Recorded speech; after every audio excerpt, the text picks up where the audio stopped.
Hi friends, આજે હું એક એવી નવી ટેકનિક લાવી છું જેનાથી આપણે ચણાને પલાળ્યા વગર પણ સરસ મજાના બાફી શકીએ. તો જો આજે અમારે પાણીપુરી બનાવવાની થઈ છે અને કાંઈ નક્કી નહોતું પાણીપુરી બનાવવાની, પણ હવે ચણાને બાફવાના છે. તો ચણા આપણે પલાળ્યા વગર કેવા બાફવા, તો પછી કેટલી સીટી મારવી પડે ને તોય હરખા ન બફાય.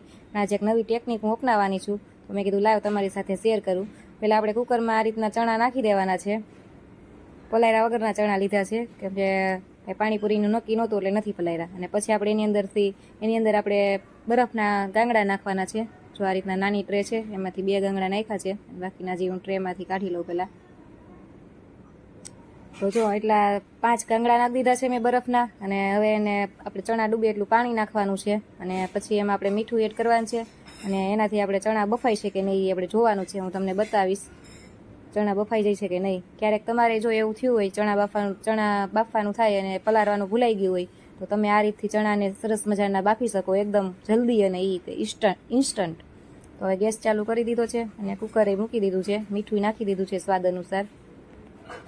અને આપણે એને 30 મિનિટ જેવું મેં રહેવા દીધું હતું, પણ પછી 30 મિનિટ પછી જોયું તો નહોતું બફાણું, એટલે પાછું મેં 15-20 મિનિટ રહેવા દીધું હતું.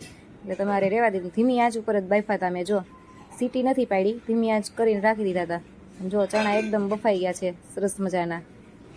તમે પલાળ્યા હોય ને બફાઈ એવા જ ચણા બફાઈ ગયા હતા.